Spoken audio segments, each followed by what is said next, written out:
Boa noite, igreja, paz do Senhor. Sejam todos muito bem-vindos, né? Um dia friozinho, né? Estamos no sul, todo mundo com frio, não vão dormir aí, irmãos, tá? Vão dormir, frio é bom para dormir, mas vamos colocar de pé aí, para junto nós louvarmos o nome do Senhor, engrandecer o seu nome. Queria que vocês abrissem aí suas Bíblias no Salmo 150, é um convite, né? Para todo ser que respira, louvar ao Senhor. Vamos colocar de pé, todos foram achando aí, encontrando, Salmo de número 150, amém? Salmo de número 50 começa assim, aleluia, vamos ler juntos? 1, 2, 3 e aleluia, louvai a Deus no seu santuário, louvai-o no firmamento, obra do seu poder, louvai-o pelos seus poderosos feitos, louvai-o consoante a sua muita grandeza, louvai-o ao som de trombeta, louvai-o com saltério e com harpa, louvai-o com adufes e danças, louvai-o com instrumento de cordas e com flautas, louvai-o com símbolos sonoros, louvai-o com símbolos retumbantes, todo ser que respira, louve ao Senhor, aleluia. Vamos orar, irmãos. Senhor, obrigado, Pai, por nós estarmos aqui em Tua casa para Te louvar, para Te engrandecer, para Te bendizer. Obrigado, Pai, por estarmos respirando, e esse é um dos motivos pelo qual nós estamos aqui, Senhor, para Te agradecer por mais um dia, pela Tua bondade, pela Tua misericórdia, pelo Teu amor, e para Te pedir, Pai, que o Senhor possa estar falando aos nossos corações, para que nós possamos entender o Teu propósito, entender o Teu querer, Senhor. Tira, Senhor Deus, todo o empecilho essa noite aqui do meio da Tua igreja, Senhor, para que nós possamos absorver a Tua palavra, Pai, e guardar ela no coração, para colocar em prática, Senhor. Abençoa os irmãos que estão vindo para cá, os que ainda não chegaram, o Senhor possa estar trazendo a Tua paz, livrando de todo acidente, todas as setas, e também aqueles que estão doentes, que o Senhor possa estar curando, restaurando a saúde, renovando as forças, fazendo a Tua vontade, em nome de Jesus, amém. Você está respirando aí, irmão? Então vamos louvar o Senhor.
Serei Jesus, és o meu maior amor.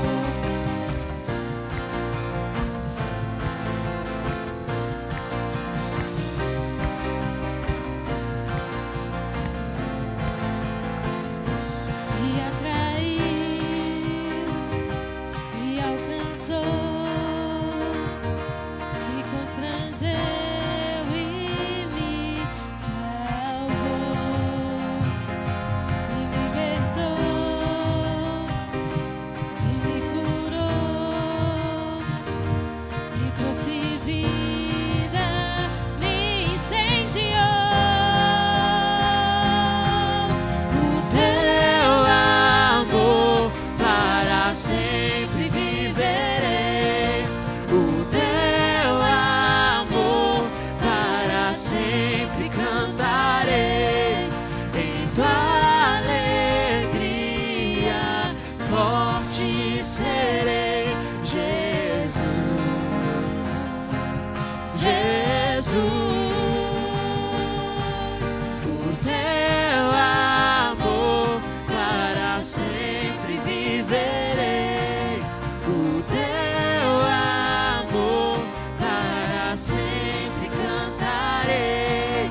serei, Jesus. És o meu maior amor.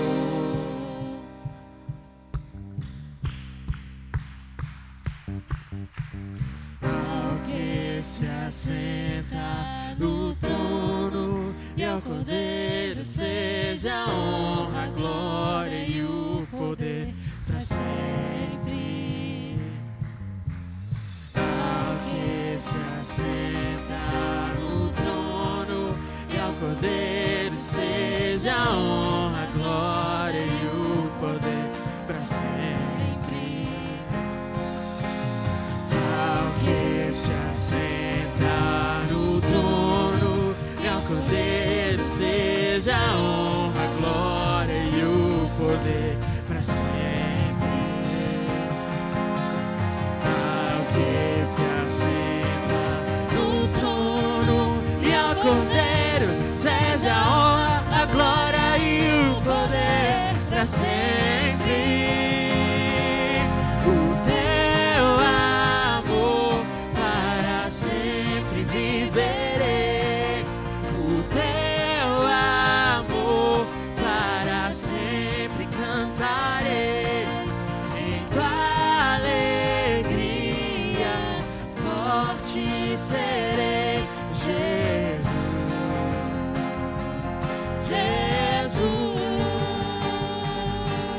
O teu amor para sempre viverei.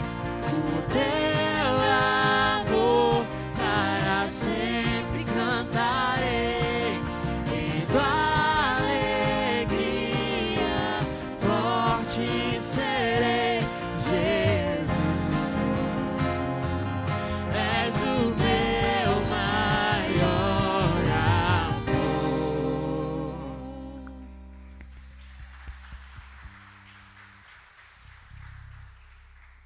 Amém.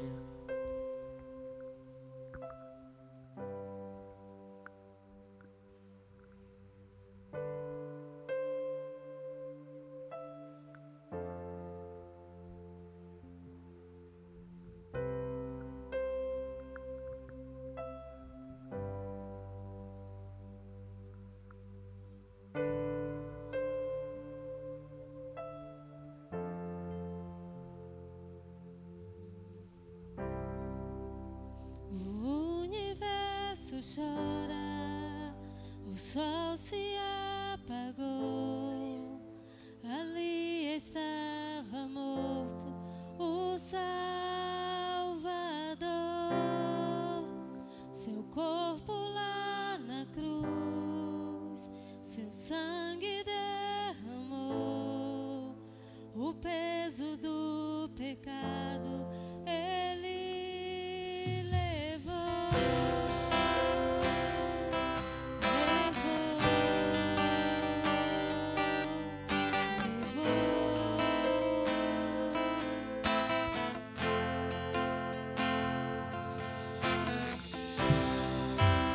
Deus Pai o abandonou, cessou seu respirar, em trevas se encontrou o Filho. A guerra começou, a morte ele enfrentou, todo o poder das trevas vencido foi. A terra estremeceu, o sepulcro se abriu e nada vencerá seu grande amor. Ó morte, onde estás? O Rei ressuscitou, ele venceu pra sempre, pra sempre.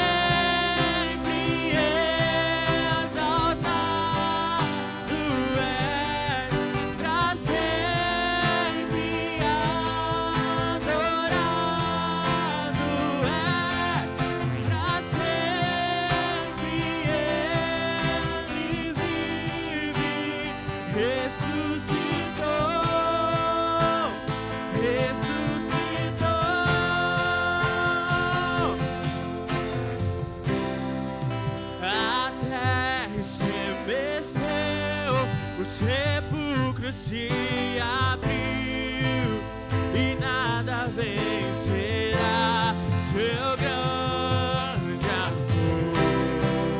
Ó morte, onde estás? O Rei ressuscitou, Ele venceu pra sempre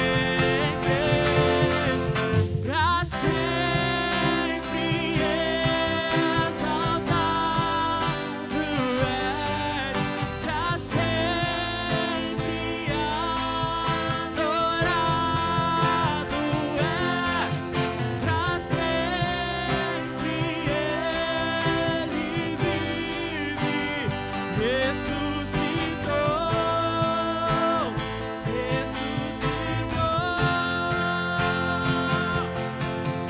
pra sempre exaltado és, pra sempre adorado és, pra sempre Ele vive, ressuscitou,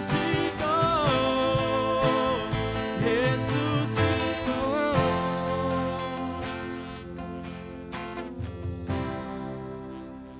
Cantamos aleluia, cantamos aleluia, cantamos aleluia, o Cordeiro venceu. Cantamos aleluia, cantamos aleluia, cantamos aleluia, o Cordeiro venceu. Cantamos aleluia, cantamos aleluia, cantamos aleluia, o Cordeiro venceu.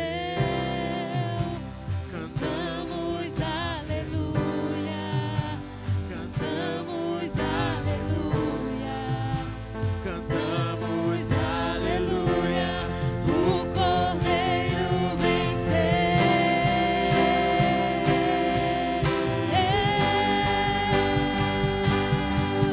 Pra sempre exaltado pra sempre adorado és, pra sempre Ele vive, ressuscitou, ressuscitou.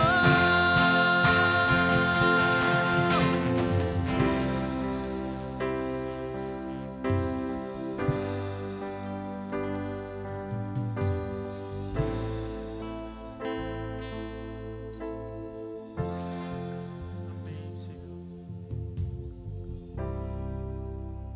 Glória a Deus.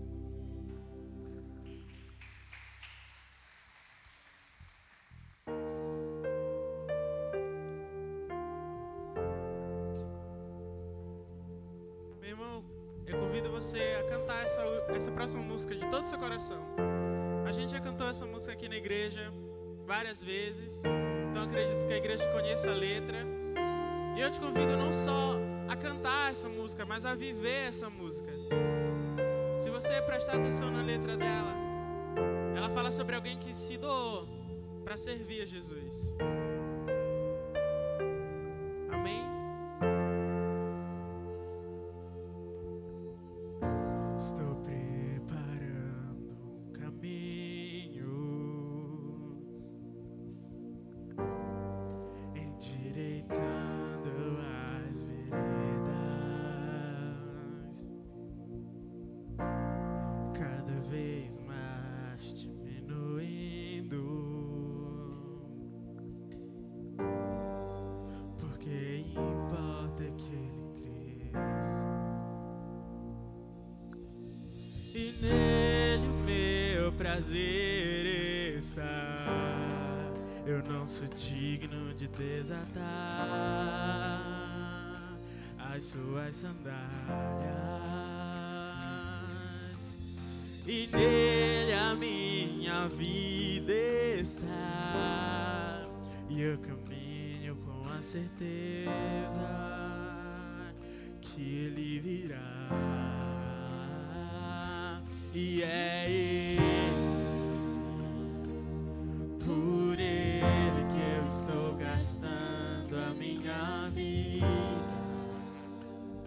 perdendo tudo por amor e com alegria, o dono dos meus dias. Estou preparando o caminho,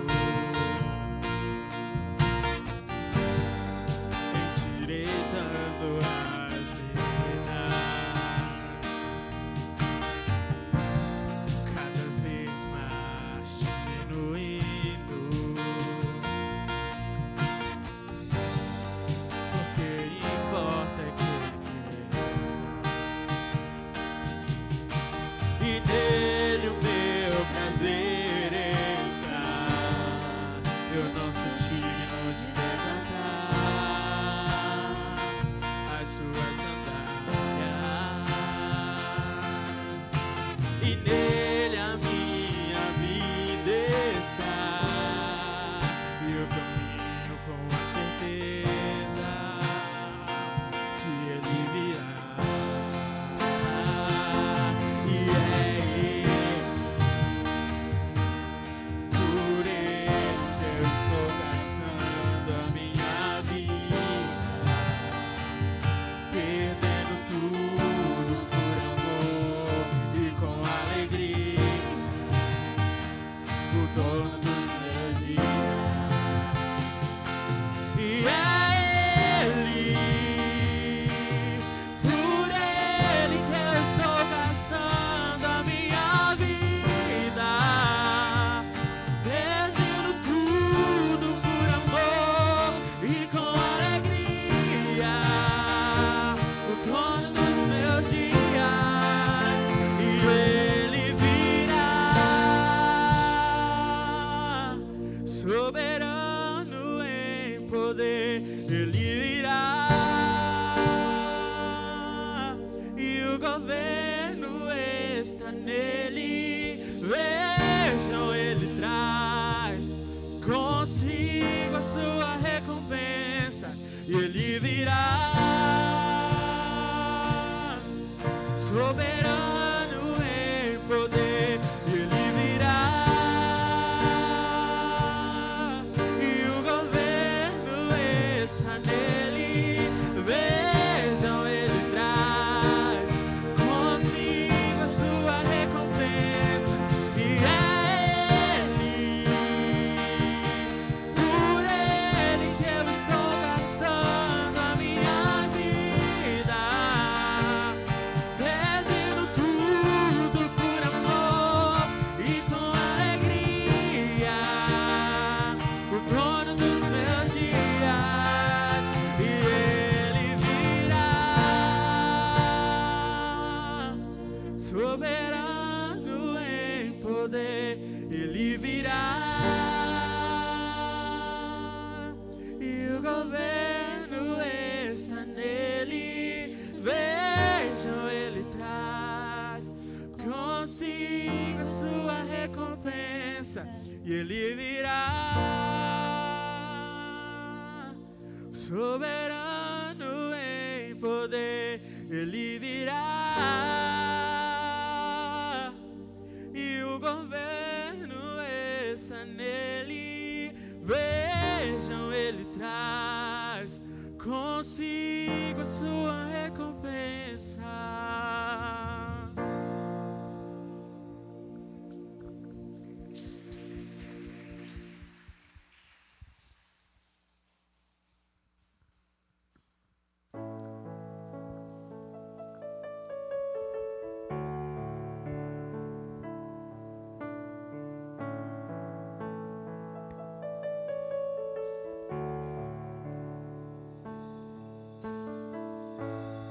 Meu Jesus,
Glória a Deus, amados. Chuvinha boa, hein? Louvor maravilhoso, né? Grandes são as promessas para a tua vida e para a minha vida, né? O Senhor, Ele tem promessas para nós, né? Nós não fomos criados do nada, mas fomos criados com um propósito. E as promessas de Deus vai se cumprindo de acordo com os anos sobre as nossas vidas. Ninguém foi criado por um acaso e todos nós temos promessas. Alguns se cumprem mais rápido, outras não, né? Mas vai depender de quem? De Deus? Às vezes também depende de nós, né? E quanto mais nós nos colocamos diante da presença de Deus, cantando essa música que o Senhor fez eu andar um pouquinho para trás, olhar um pouquinho para trás e a parar no presente e olhando para o futuro, né? Aquilo que Deus ainda tem para fazer. Então as promessas de Deus, elas se cumprem e cabe a nós obedecê-las, né? Sermos filhos obedientes para que a promessa dele venha se cumprir, né?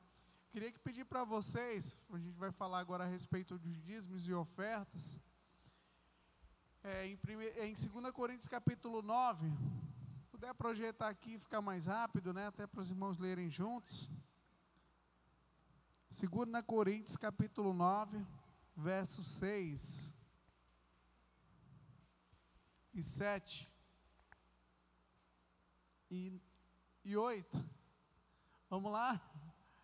Verso 6, diz assim: lembre-se, aquele que semeia com moderação, também colherá moderadamente. E aquele que semeia com fartura, também colherá fartamente. Vamos ler junto, está aqui, né? Essa versão aqui é diferente da minha, mas vamos ler junto? De novo, lembre-se, aquele que semeia com moderação, também colherá moderadamente. E aquele que semeia com fartura, também colherá. Próximo. Terminou no seu coração, não com pesar, nem por obrigação, pois Deus ama. Parou, volta. Deus ama. Um dos princípios para ofertar. Se você não tiver alegria no seu coração, melhor não ofertar, né? Que não agrada a Deus. A Bíblia diz que cada um contribua segundo estiver proposto no seu coração, mas a oferta tem que vir com alegria. Deus ama quem dá com. Quando você entregou sua oferta triste, você não agradou a Deus. Eu não agradei a Deus. É um propósito para a gente. Vamos lá, Deus é para fazer acrescentado a vocês, para que em todas as coisas, em todo o tempo, tendo tudo.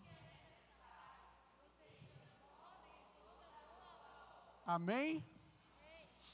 Então, o primeiro versículo fala: aquele que semeia pouco, vai colher pouco. E aquele que dá com tristeza, vai colher com alegria? Não, né? Aquele que semeia com alegria, certamente vai agradar a Deus, né? Deus ama quem dá com alegria, né? O ofertar, irmãos, não é somente você tirar aquilo que está no seu bolso, na sua carteira, mas significa muito que está dentro do seu coração, né? Outros versículos bíblicos vai falar: se tu tem alguma coisa contra o teu próximo, vai primeiro, deixa a tua oferta diante do altar, vai e trata primeiro com ele, né? Até para ofertar, a Bíblia nos ensina como ofertar, né? E quando ele fala que quem dá com alegria, é porque o sentimento não é de tristeza, mas de alegria, né? Você está devolvendo a Deus, ou dando a Deus, na verdade, devolvendo à igreja aquilo que você tem alegria de saber qual foi o propósito, por que você está dando. Você não dá porque você quer, ou por qualquer motivo. Você devolve a Deus porque tem um motivo, né? Deus lhe deu, você retribui aquilo que Ele lhe deu. E é com alegria, não com tristeza, né? Não pensando na conta de amanhã, né? Que são muitas, né? Eu fui conversando com um primo meu, esses dias ele estava dizendo: rapaz, eu não quero menino não, que as contas chegam meio que aos meninos, né? Ele não tem o filho ainda. Ele diz que quando a gente vai pensando que paga uma, chega a outra por debaixo da porta, né? E quando a gente vai ofertar, a gente não tem que pensar na conta de amanhã, né? Porque ao Senhor Ele ama quem dá com alegria. E se você tem a sua vida diante do altar, todas as áreas das nossas vidas, elas são tratadas. E você vai ter o que? Fartamente, né? O que o versículo 8 fala? Deus pode fazer abundar em toda a graça, a fim de que, tendo sempre em tudo ampla suficiência, superabundância em toda a boa obra, você vai ser abundante também nas suas finanças, né? A gente não incentiva a dar para receber, mas aqui é o significado do teu coração. A Bíblia diz: onde está o teu tesouro, também estará o teu coração. Se o nosso tesouro está no Senhor, tudo aquilo que a gente tem é dele, né? Independente do que nós temos. Então Ele ensina-nos a ofertar com alegria, porque é com alegria que Jesus veio aqui na terra. Deus mandou o seu Filho aqui na terra para morrer por todos nós.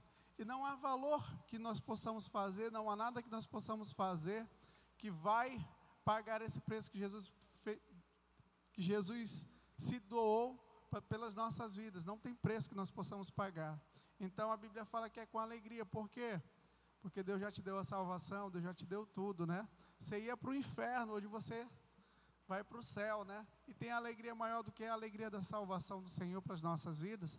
A gente pode até passar necessidade, né? E a gente pode até ter fartura, como Paulo mesmo diz, né?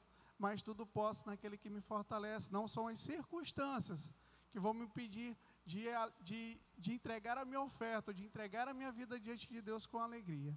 Amém? Vamos nos colocar de pé para nós ofertarmos ao Senhor? Com alegria, irmãos. A Bíblia fala que há tempo para todo propósito, há tempo de sorrir, há tempo de chorar. Então o momento da oferta é com alegria. Oferte seu coração. Se você não tem um valor em espécie, você tem algo maior ainda, que é o seu coração. A Bíblia diz: onde está o teu tesouro, também vai estar o teu coração. Te dou meu coração, entrego a ti, Jesus, e o que o mundo dá, eu deixo aos pés da cruz, por conhecer a ti e a teu nome dar louvor, sentir tua alegria, partilhando a tua dor. E eu entrego tudo a ti, tudo a ti. E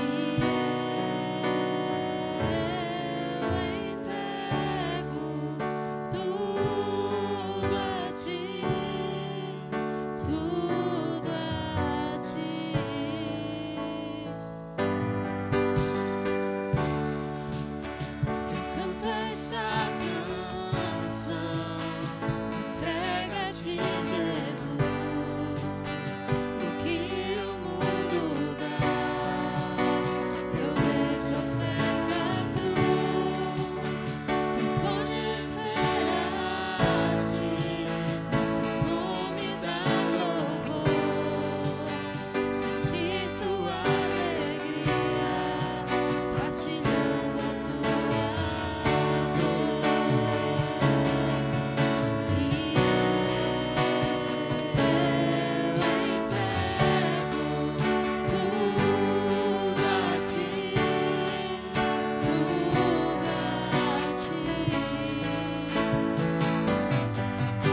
Obrigado, Senhor, te entregamos, Pai, a nossa vida, o nosso coração, tudo o que temos e o que somos. Obrigado por essas ofertas, por esses dízimos. O Senhor possa estar nos dando sabedoria, Pai, de como conduzir, de como administrar, de fazer a Tua vontade aqui na terra, Senhor. Justamente pedimos, Pai, que o Senhor possa estar abrindo as portas de emprego, Pai, para aqueles que estão desempregados. Queremos te louvar, Senhor, pela vida de todos, Senhor Deus, pela Tua igreja, Pai, que o Senhor possa estar nos ensinando a ter coração grato, alegre e que te louve verdadeiramente a cada dia. Em nome de Jesus, amém. Amém, irmãos? Glória a Deus. Podeis assentar, irmãos. Eu tenho alguns avisos para dar. Louva a Deus como Paulo louvava pela igreja de Coríntios, né, na hora da oferta, de ofertar. Eu louvo a Deus pela vida da igreja também, né? A pastora, há alguns finais de semanas atrás, falou a respeito de uma oferta, né? A Jace disse que é para me dar o aviso, né? Que ela não quer vir dar. Estou brincando, irmãos. Mas eu louvo a vida de todos vocês. A célula de Jace, né? Está se mobilizando como igreja, né? A igreja foi avisada também. A irmã Isabel, quem conhece a irmã Isabel aqui? Levanta a mão. A irmã Isabel fez uma cirurgia, ela teve que amputar parte da perna com o pé. E ela mora aqui próximo, do lado, né? E aí a célula dela se mobilizou, né, com o corpo de Cristo, se mobilizou para fazer uma ação na casa da irmã Isabel, né? Colocar o piso, fazer uma parte do reboco, irmão, e glória a Deus. Com as ofertas, maior parte da célula dela, né? E a igreja pode participar também. A gente já conseguiu fazer lá, rebocar uma parte da casa, fazer o contrapiso. E agora a gente quer chegar um pouquinho mais longe, né? De onde Deus já nos colocou, né? Tá bom demais, né? Mas a gente quer avançar mais um pouquinho. Então tá faltando um quarto para rebocar, tá faltando um corredorzinho para fazer e um banheiro, né? E também 2 portas para colocar lá, né? Então o irmão que sentir no coração, com alegria, né? Não com tristeza e nem por pressão, que quiser ofertar também, vocês podem procurar Jace. Tá? A gente está precisando de areia, está precisando de cimento. E também de porta, né? E aí, de acordo conforme for, que os irmãos quiserem ofertar, a gente vai. A Bíblia diz que a oferta, ela vem de acordo com a necessidade, né? Se há necessidade, a gente comunica e Deus é quem supre, né? E Deus vai suprindo as necessidades. A irmã Isabel, graças a Deus, já está em casa, na verdade, na casa da filha ali. Próximo, ainda não voltou para casa, que a gente está aí cuidando de organizar e proporcionar um ambiente melhorzinho, né? Para que ela possa voltar para casa e ficar bem, né? Outro aviso, irmãos. Obrigado, viu, a todos que ofertaram, a todos que estão orando, que contribuíram em oração, que contribuíram motivando, de todas as formas, orando pela vida da irmã Isabel. Nós só temos a agradecer, viu, as ofertas de todo mundo. E quem puder, amém, com alegria no coração. Queria chamar o Marcelo também, que vai ministrar a palavra hoje. E amanhã, irmãos, segunda, terça e quarta, começa o nosso jejum coletivo de início do mês, né? Dia 10, 11 e 12. Então, o momento que nós, enquanto igreja, nós nos reunimos para estarem jejuando juntos, né? E outro aviso, no próximo sábado seria a viagem para o Cocal. Só que devido às chuvas, né? O rio cresceu a água e provavelmente não deva acontecer a viagem. Não vai acontecer a viagem do Cocal. Amém? Eu queria chamar as crianças para estar orando. De quê? Sábado, dia 15, teremos passeio da melhor idade. Maiores informações, já a Selma que não quis vir dar o aviso e a Alex ali atrás, tá? Se você quiser ir passear com a melhor idade, só falar com Jace. Vai ser uma programação de Deus, irmãos. Estou falando só o passeio, mas na verdade tem louvor, tem adoração, tem palavra. Deus possa estar abençoando as crianças, para a gente estar orando para o Marcelo e pelas crianças também. Amém? A ceia a gente vai fazer no final. Pode. Funcionar aqui, Marcelo.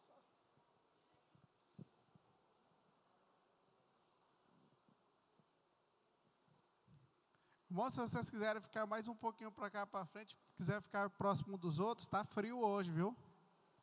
Se estiver mais próximo dos outros, você vai ficar mais quentinho, não vai passar tanto frio. Amém? Vamos orar? Senhor, obrigado, Pai, por essas crianças. Obrigado, Pai, pelos professores também que vão ministrar na vida delas. Que o Senhor possa estar dando sabedoria, abençoando, abrindo suas mentes, Pai, e os seus corações, para que elas possam aprender mais do Senhor, Pai, que elas possam crescer em teus caminhos, Pai.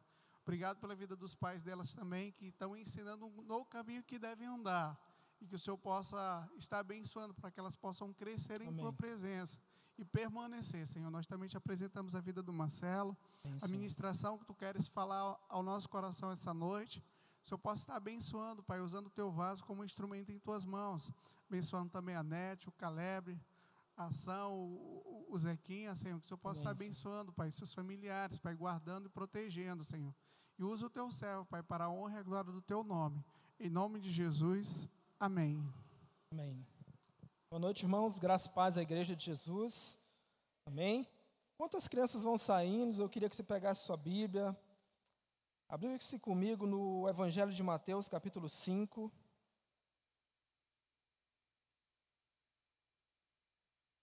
Nós vamos ler juntos do versículo 1 até o versículo de número 12. Mateus capítulo 5 até o capítulo 7, verso 28 e 29, nós temos o conhecido Sermão da Montanha, ou Sermão do Monte. E na virada de ano, eu meditando nessa palavra, meditando nesses textos, o Senhor colocou no meu coração o desejo de estudar um pouco mais o Sermão do Monte. O que Jesus tinha com intenção quando trouxe essa mensagem, esses diversos ensinamentos, princípios, mandamentos que estão ao longo desses 3 capítulos de Mateus, a partir do 5 até o 7. Há uns domingos atrás, Denilson trouxe uma mensagem que é o fechamento do Sermão do Monte, que é a vida do cristão que edifica a sua casa sobre a rocha. E nós aprendemos com ele que as nossas atitudes, todo o trabalho, todo o esforço que nós gastamos na construção de um alicerce, ele tem como resultado o descanso ou a certeza de que no dia da tempestade, no dia da ventania, que certamente virá, a nossa casa continuará de pé. Essa é a certeza que esse texto nos traz. E hoje nós vamos estar começando o início, ou melhor, estaremos iniciando o estudo do Sermão do Monte, a partir do verso 1 até o verso 12, e nas oportunidades seguintes a gente vai seguindo os textos desse tão importante sermão que Jesus traz à igreja. Os irmãos encontraram Mateus capítulo 5, versículo 1 até o 12. Acompanhem comigo. Vendo Jesus as multidões, subiu ao monte, e como se assentasse, aproximaram-se seus discípulos, e ele passou a ensiná-los, dizendo: Bem-aventurados os humildes de espírito, porque deles é o reino dos céus. Bem-aventurados que choram, porque serão consolados.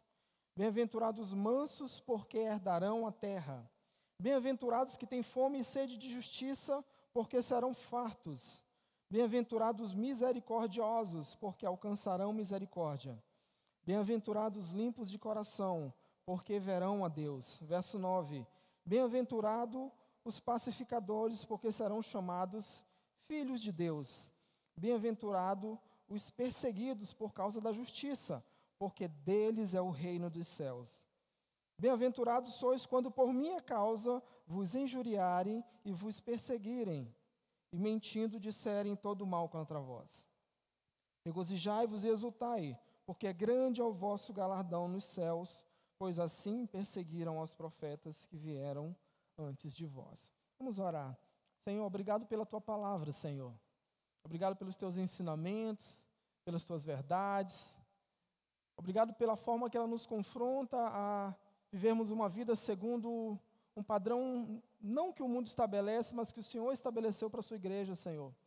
Por isso, essa noite, fala aos nossos corações, por meio do teu Espírito, com convencimento, Senhor, acerca do caráter do cristão, Pai, acerca do nosso comportamento que expressa, Senhor, que o reino de Deus verdadeiramente chegou em nós, Pai. Por isso nós te agradecemos. Fala conosco nessa noite, Pai.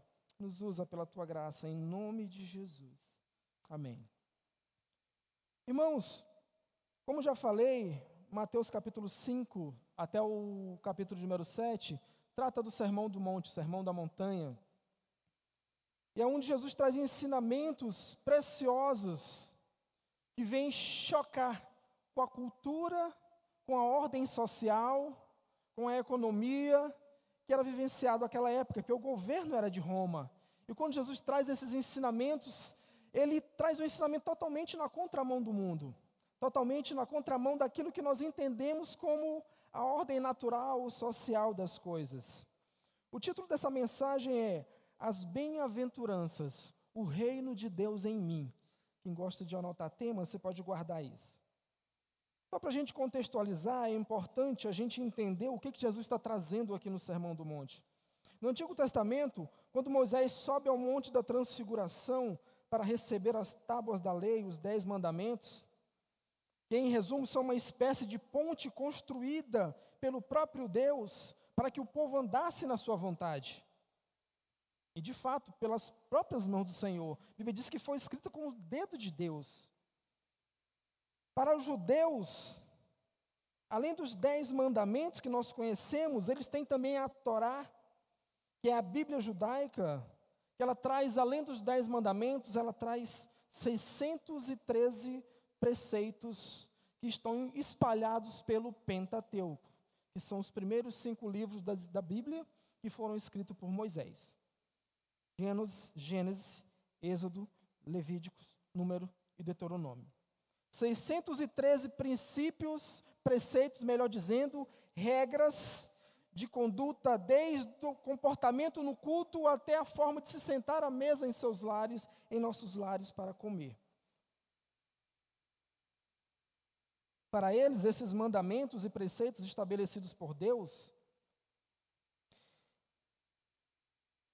requeriam uma vida de obediência incondicional, e isso seria a única forma deles alcançarem a salvação. E de fato, na ótica da lei, eles não estavam errados. Era requerido do homem um alto padrão de obediência e observância a esses princípios.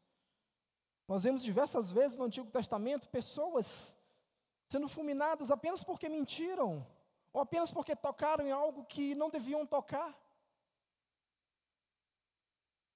Tão sério que eram os rigores da lei. A lei e os mandamentos estabelecem um padrão de perfeição humana à altura de Deus, de um Deus que é perfeito. E não poderia ser diferente, irmãos. Deus não poderia estabelecer um padrão de santidade, um padrão de separação, que ficasse aquém da natureza dele, daquilo que ele é, que é um Deus perfeito. No Antigo Testamento, o reino de Deus era uma expectativa que era vivenciada através da obediência à lei. Porém, Deus ele sabia que era impossível que o homem vivesse esse padrão de santidade com 100% de perfeição. Por isso, os mandamentos, os preceitos contidos no Antigo Testamento apontam um caminho a ser trilhado, mas que só poderia ser completado, obedecido totalmente por alguém que fosse perfeito. Esse alguém é Jesus, Cristo, o Messias, o Redentor que foi enviado pelo próprio Deus para cumprir todos os requisitos, preceitos e detalhes mais profundos da lei. Na de Colossenses capítulo 2, verso 17, Paulo vai dizer o seguinte: e tudo isso, falando acerca da lei de Moisés, e tudo isso é sombra das coisas que estavam por vir. A realidade, porém, encontra-se em Cristo Jesus. Esta passagem que nós acabamos de ler, de Colossenses 2,17, significa que a lei e os sacrifícios do Antigo Testamento são apenas a sombra das coisas que estavam por vir. são apenas a sombra da realidade que é Cristo Jesus. É como se eu colocasse uma luz atrás de mim, apagasse todas as demais luzes do templo. Quando você ligasse aquela luz, o que é que você ia ver refletido aqui? A minha sombra, irmãos. Se você liga uma luz aqui atrás e apaga todas as outras, a minha sombra é capaz de chegar até naquela outra porta. A lei é tal qual essa sombra. Ela diz respeito a uma pessoa, assim como essa sombra diz respeito a mim. A lei é uma sombra que diz respeito à pessoa de Jesus.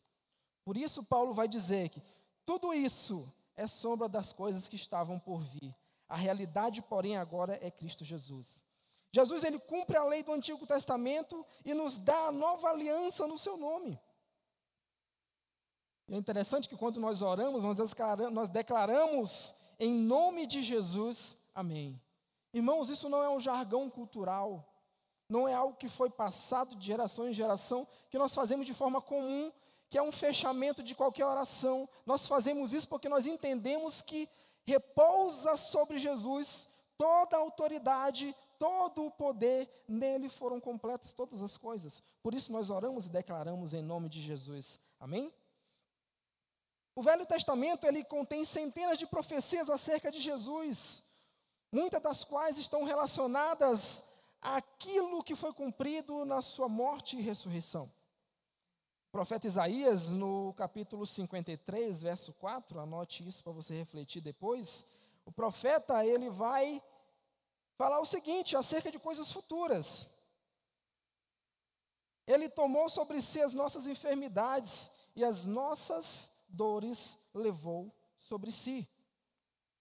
Ainda no livro de Isaías, no capítulo 9, verso 6, nós temos assim: porque um menino nos nasceu, um filho nos foi dado, e o governo está sobre os seus ombros, e ele será chamado Maravilhoso, Conselheiro, Deus Poderoso, Pai Eterno, Príncipe da Paz.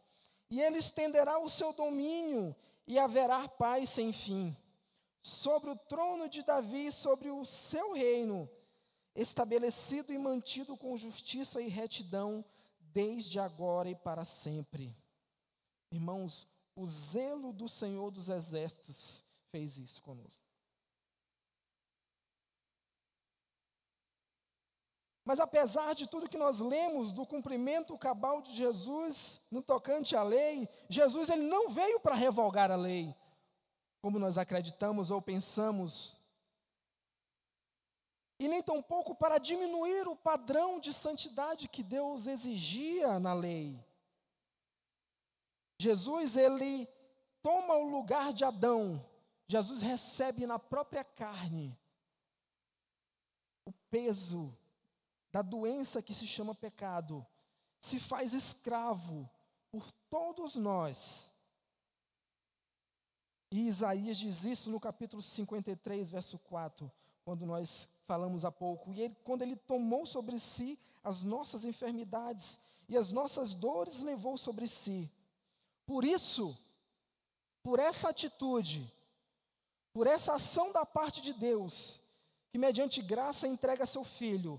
Agora em Mateus capítulo 5, nos versos 1 e 2, Jesus, tal qual Moisés fez com as tábuas da lei, quando subiu ao monte para receber de Deus, Jesus agora sobe ao monte, à beira do mar da Galileia, um monte que hoje é conhecido como o Monte das Bem-aventuranças, ou o Monte das Beatitudes, e ele nos dá então o sermão do monte.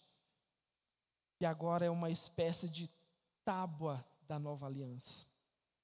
E assim Jesus transiciona o peso da lei que pairava sobre nossas vidas. E por causa dela estávamos condenados à morte, porque éramos incapazes, imperfeitos, como somos até hoje, e não capazes de cumpri-la totalmente.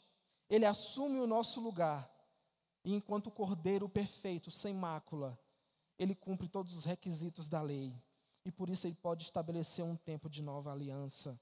não agora baseada no rigor da lei, mas na dispensação da graça, de uma igreja que compreende que não é merecedora de nada, mas que por causa da ação de Deus em nossa direção, nós somos agraciados com esse dom inefável, como diz as Escrituras, que é a salvação, que é a vida eterna em Cristo Jesus. Mas o interessante é que Moisés sobe ao monte e recebe a orientação do próprio Deus. Só que agora essa orientação não é recebida de Deus, porque ele era o próprio Deus encarnado. E agora, essa nova aliança, esses preceitos, esses princípios, esses mandamentos, não estão ancorados na obediência legalista que os fariseus pregavam nesse momento. Porque ela fala de graça. Mas agora ela está ancorada na suficiência do sacrifício de Jesus por nós na cruz do Calvário. É nisso que está ancorada a nossa fé hoje. Por isso, eu e você, quando olhamos para as bem-aventuranças de Mateus capítulo 5, nós precisamos entendê-la como um convite a uma vida de fé e compromisso com os valores do reino de Deus, mas que somente pode ser vivido ou desfrutado por causa da graça de Deus, desse dom inefável, dessa ação redentora. E nesse texto, o objetivo de Jesus, com esse sermão aqui, que ele prega em Mateus capítulo 5, o contexto da época vivido era um contexto ritualístico, onde os doutores da lei eram conhecidos como os gurus, onde eles ditavam a forma que as pessoas deviam adorar a Deus, como deveriam se vestir, se portar no templo. Mas Jesus traz o Sermão do Monte a fim de combater esse comportamento dos fariseus e deixa claro que o padrão que Deus exigia por meio da lei era inatingível. No verso 48 de Mateus 5, vai lá comigo, por gentileza, vire uma página da sua Bíblia. Mateus capítulo 5, verso 48. Olha o que o texto diz. Portanto, sede vós perfeito, como é perfeito o vosso Pai Celeste. Esse é o padrão requerido pela lei. Esse é o padrão que Deus estabeleceu para que andássemos nele, um padrão de perfeição, de santidade, tal qual Ele é santo e perfeito. Jesus, quando traz o Sermão do Monte, ele desvenda aqui a literalidade da lei, indo além do que estava escrito, indo além da letra. A lei de Moisés diz que aquele que pratica o adultério, ele está pecando. Mas Jesus vem dizer, nesse mesmo capítulo de Mateus 5, 28, ele vai dizer o seguinte: aquele que tão somente olhar para uma mulher com um desejo impuro em seu coração já cometeu adultério.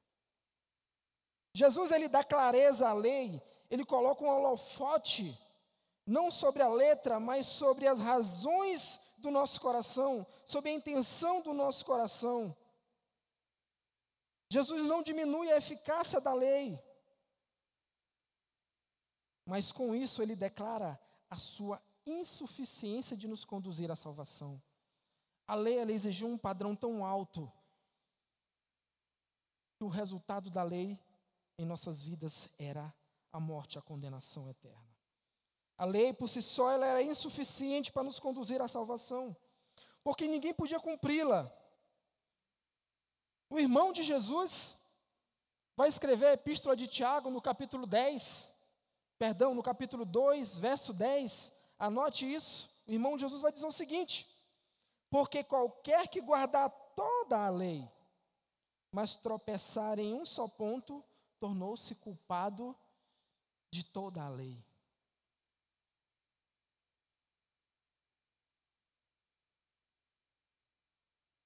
E o que Jesus faz agora? Ele acaba com a lei? Ele não, esse é um padrão muito difícil, vamos colocar algo mais flexível. É isso que Jesus faz?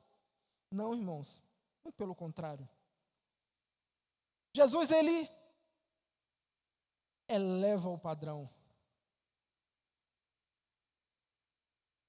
Aquilo que era exigido de nós apenas num comportamento, Jesus passa a exigir de nós agora nas intenções do coração também. Enquanto para a lei o pecado décio era quando o homem praticava o adultério, na nova aliança em Cristo Jesus, se eu tão somente olhar para uma mulher com desejo impuro, eu já adulterei. Jesus estabelece um padrão mais elevado ainda, que vai além das coisas que podem ser vistas por todos, além dos padrões da lei. Um padrão que é capaz de filtrar a raiz das nossas ações, do nosso comportamento, do nosso coração. Jesus, ele coloca em evidência aquilo que reina de fato no trono dos nossos corações. É isso que ele faz quando ele traz o Sermão da Montanha. E aqui, irmão, está a beleza do Evangelho, porque ele não tem a ver com o nosso comportamento, ele não tem a ver com a nossa capacidade de ser ou de fazer, não tem a ver com aquilo que nós temos ou somos. O Evangelho tem a ver com Jesus. Toda a lei era apenas a sombra do Senhor Jesus. E toda a história, toda a fundação das coisas, todo o cumprimento da lei dos profetas, todo o plano de Deus, desde a fundação dos tempos, tem a ver com seu Filho Jesus.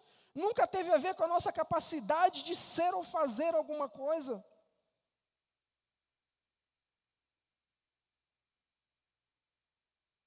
E nesse momento aqui, Jesus então faz cair por terra o argumento dos fariseus, que apontavam a conduta deles próprios, como sendo dignas e capazes e aprovadas a serem imitadas, e capazes de receber salvação.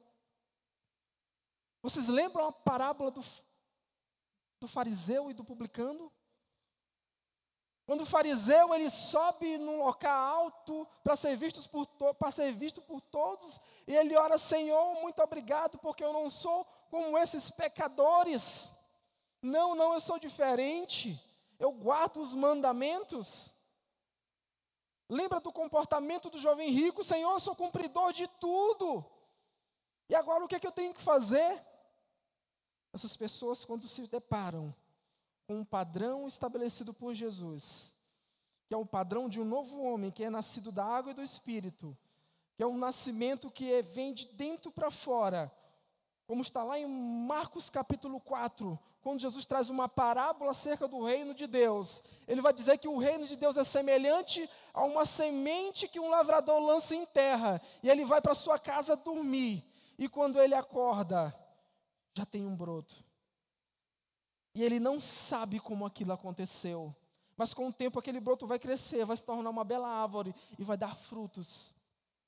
Mas o lavrador não sabe como se dá aquele processo. A mesma coisa é a obra da graça de Cristo Jesus em nossas vidas. Ela é uma semente lançada no coração de uma pessoa. Ninguém está vendo o que está acontecendo no teu coração, mas Deus está operando um propósito sobrenatural. E essa árvore está sendo cuidada pelo Senhor, e no tempo certo ela vai dar os seus brotos, ela vai criar raízes, ela vai crescer e ela vai gerar frutos. Assim é o reino de Deus, ele não pode ser visto. Assim é a graça de Deus sobrenatural, ela não pode ser compreendida. Tudo que nós podemos é experimentar, identificar as evidências do que é o reino de Deus em nós. E assim Jesus derruba o argumento dos fariseus, enquanto o publicano sobe no local alto para orar, exaltando as suas qualidades. Nós temos o publicano, que ele ora dizendo: Senhor, perdoa o pobre, miserável, pecador que eu sou. Aí Jesus termina: qual dessas orações agradaram a Deus? De acordo com os fariseus, aquele cuja sua conduta é aprovada porque tem um comportamento considerado como perfeito diante da sociedade.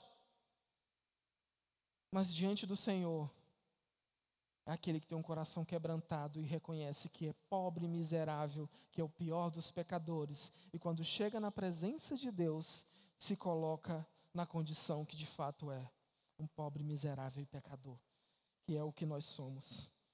Não temos mérito de nada, irmãos. O publicano se achava o último biscoito do pacote e às vezes, de fato, nós nos comportamos dessa forma. Nós achamos que somos assim. Mas não temos mérito algum. É tudo obra da graça de Deus por meio de Jesus. Paulo vai dizer na de 2 Coríntios, capítulo 5, verso 21. Aquele que não conheceu o pecado, ele se fez pecado por nós, para que nele fôssemos feitos justiça de Deus. Embora Jesus nunca tenha cometido o pecado, tomou sobre si as consequências dos nossos pecados, nos presenteando com a salvação. Isso é graça de Deus. E a essa altura do campeonato eu faço uma pergunta para o meu homem interior, eu faço uma pergunta para a igreja de Jesus. Será que nós entendemos que o reino de Deus já chegou para aqueles que nasceram de novo? Você entende que o reino de Deus já foi estabelecido na sua vida? Você entende que o reino de Deus não é algo que nós estamos esperando? Nós até cantamos uma canção hoje que é muito linda e conta uma verdade, que um dia ele virá, soberano e com poder ele virá.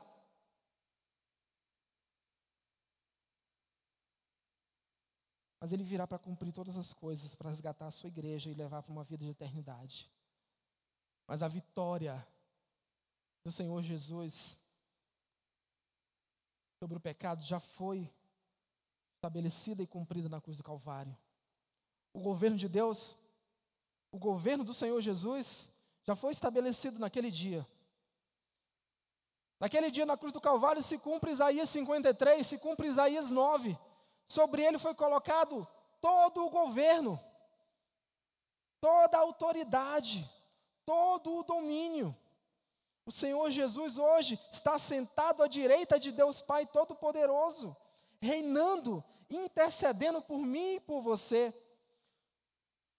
Por isso hoje nós somos capacitados pela graça do Senhor Jesus a olhar para o capítulo 5 do Sermão do Monte, as bem-aventuranças, e entender que aquilo é algo possível de ser vivido em Jesus. Porque outrora, quando olhávamos para a lei, nos deparávamos com um padrão inalcançável para o homem, impossível de ser vivido, impossível de ser cumprido. Jesus, irmãos, ele é o reino de Deus. Quando Jesus chega ali na sinagoga, onde ele lê a passagem do Isaías, onde ele fala da sua vinda, do cumprimento profético a respeito dele, ele então fecha o livro sagrado, coloca sobre a mesa e ele diz: hoje está se cumprindo isso. Ele fala a respeito dele. O reino de Deus é chegado entre vós. O reino de Deus está aqui, irmãos. O reino de Deus não é algo que nós estamos esperando para desfrutar na eternidade. O reino de Deus está nos nossos lares. O reino de Deus está onde estão os cristãos. O reino de Deus está no teu trabalho, está na tua escola. O reino de Deus está quando os princípios contidos aqui do Sermão do Monte são evidenciados em nossa vida. O reino de Deus se faz presente. As bem-aventuranças são a evidência do reino de Deus em mim, irmãos.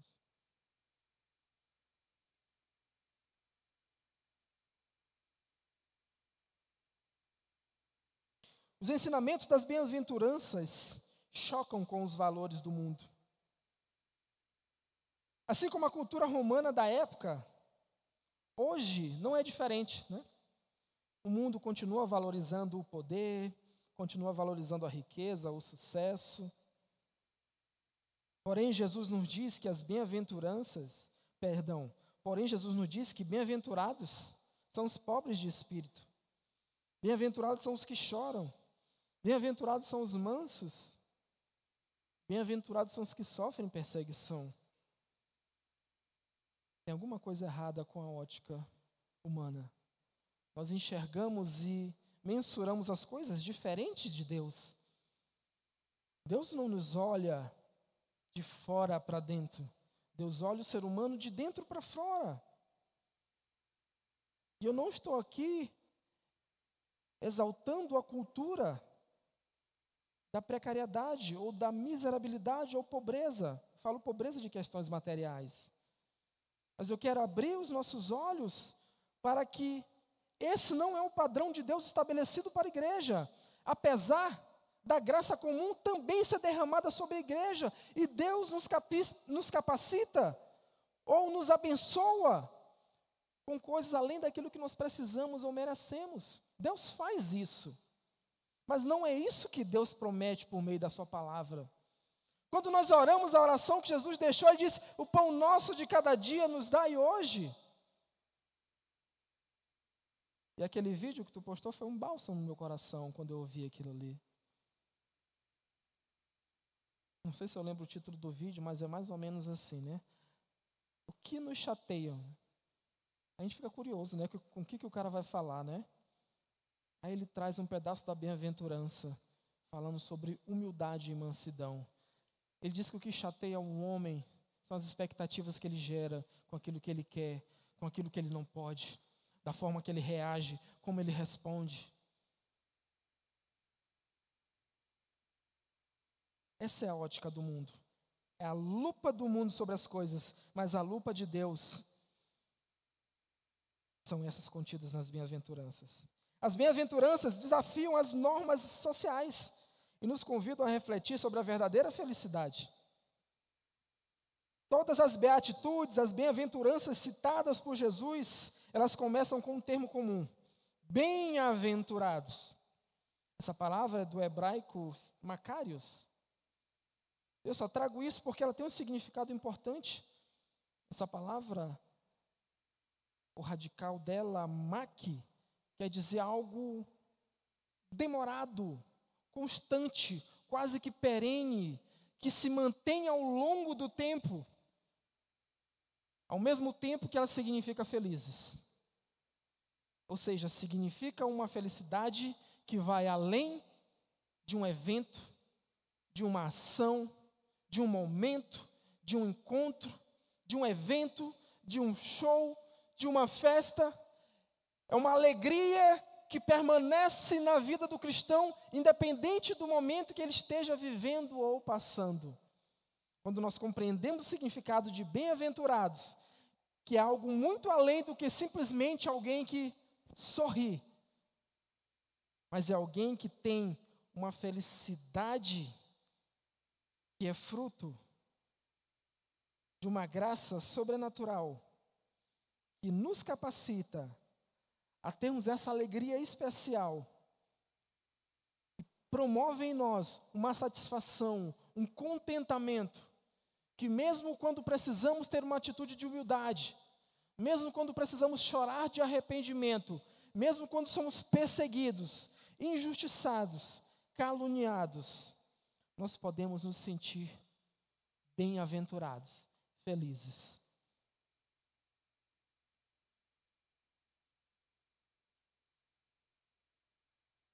E nessa aplicação das bem-aventuranças, essa expressão bem-aventurança, ela tem um significado de graça divina. Como falei, uma alegria especial, uma satisfação concedida somente às pessoas que já experimentaram a salvação.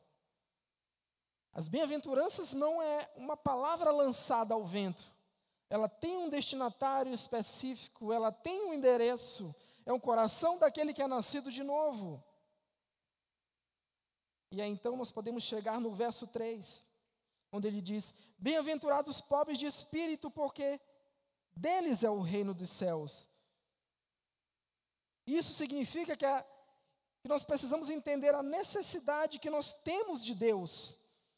Essa pobreza não é uma pobreza material, é uma pobreza que combate a nossa autossuficiência, que combate a autossuficiência dos fariseus. Esse pobre de espírito é saber que distante de Deus nós estamos mortos e destinados à condenação eterna. Que sem Jesus não há nada que possamos ter ou fazer que possa mudar o quadro da nossa vida. É isso que significa ser pobre de espírito. E se queremos uma aplicação, nós precisamos entender que a humildade é chave para uma espiritualidade. É chave para uma vida de espiritualidade. Irmão, se a gente parar para pensar e olhar para trás, quantas situações nós poderíamos ter evitado se nós tivéssemos agido com humildade? Se nós tivéssemos nos calado. Se nós tivéssemos pedido perdão. Se nós tivéssemos sido quem de fato nós somos. Pecadores. E sem Jesus, sem a graça, estávamos condenados. Tudo o que temos, que somos, os nossos dons, os nossos talentos, as nossas riquezas, tudo isso é obra da graça de Deus por meio de Jesus. Eu e você, não temos mérito de nada. Por isso, o comportamento que nós devemos ter de pessoas pobres de espírito, pessoas que entendem que depende de Deus para tudo na vida. Esse é o significado da bem-aventurança, no verso 3. E isso é tão importante, irmãos, que é no início do Sermão do Monte, Jesus traz o conceito de graça. No verso 3, que nós acabamos de ler, Jesus está dizendo que o reino dos céus é um presente para aqueles que dependem de Deus. Bem-aventurados os pobres de espírito, bem-aventurados aqueles que são totalmente dependentes de mim, porque deles é o reino dos céus. Esse é o conceito de graça. E caminhando um pouco mais, nós chegamos no verso 4. Bem-aventurados que choram, porque serão consolados. E aqui nós precisamos entender que esse choro não é um choro de alguém que perdeu alguma coisa, não é um choro de alguém que está passando por um momento difícil, não é um choro de alguém que está triste, angustiado por alguma coisa. Esse choro que nós temos no verso 4 de Mateus capítulo 5 é o choro de alguém que sente o peso do seu pecado, de alguém que reconhece que é pecador, que é falho. E quando se coloca diante de Deus, é nessa condição que ele se vê. E é um choro de arrependimento. Esse é o choro de Mateus capítulo 5, verso 4. É alguém que vive enlutado pela sua condição de pecador. E tem a compreensão do que é uma vida piedosa e arrependida pelo que nós somos diante de Deus. Pó, nada, como o vento.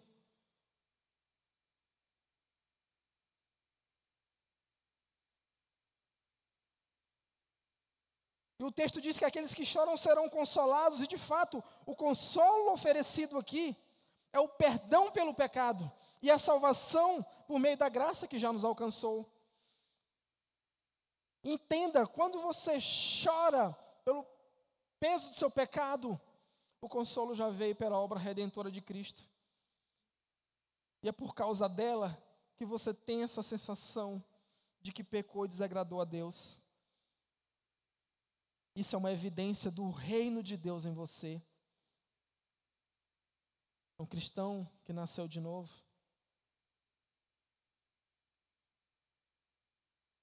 Não é que ele deixou de pecar. Ele é um pecador arrependido. E isso é uma evidência do reino de Deus em nós. Perdão de Deus por meio de Jesus, irmãos. Ele não apenas nos salvou, mas Ele também é consolo para as nossas vidas, no momento da angústia, no momento da aflição que não passa, no momento da enfermidade que não cessa, daquela situação que não se resolve. O Sermão do Monte traz o nosso olhar para aquilo que verdadeiramente importa, para aquilo que verdadeiramente deve ser a nossa felicidade, as coisas eternas. E quando nós olhamos para isso e comparamos com aquilo, aí então o nosso coração se alegra com a expectativa, não deste tempo, mas da eternidade em Cristo Jesus, de como o Senhor nos resgatou do lamaçal do pecado e hoje nos fez habitar no reino da sua luz. No verso 5, Jesus continua dizendo: bem-aventurados os mansos, porque herdarão a terra. E essa mansidão aqui, ela não significa ausência de força, muito pelo contrário. Para você ser manso, você precisa ter mais força de que alguém que é arrogante, ignorante, que age no impulso. Porque é muito difícil, quem já sentiu raiva ou uma sensação de injustiça, é tomado por um negócio que vem de dentro que você acha que vai explodir. E que se você não revidar, aquilo vai te adoecer. Mas é nesse momento que nós precisamos ser mansos. E nós precisamos da humildade do verso 3º. E entender que essa mansidão não significa fraqueza e nem uma atitude passiva, mas uma atitude de autocontrole no Espírito Santo de Deus. É uma ação de agir ou deixar de agir, por conta de uma atitude de sabedoria. O verso 5 de Mateus 5 nada mais é de uma citação do salmista, lá no Salmo 37, verso 11. Ele diz essa mesma coisa aqui, que os mansos herdarão a terra.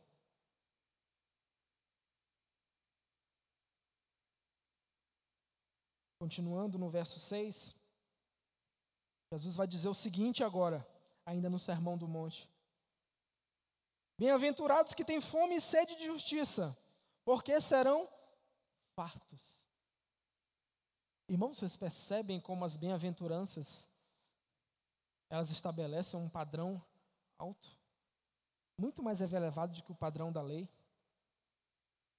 Se nós tentarmos olhar para as bem-aventuranças com a mesma ótica que o povo de Deus olhava no Antigo Testamento para a lei, e não entendermos que é possível viver isso aqui mediante graça, nós vamos nos deparar com um padrão inatingível, inalcançável.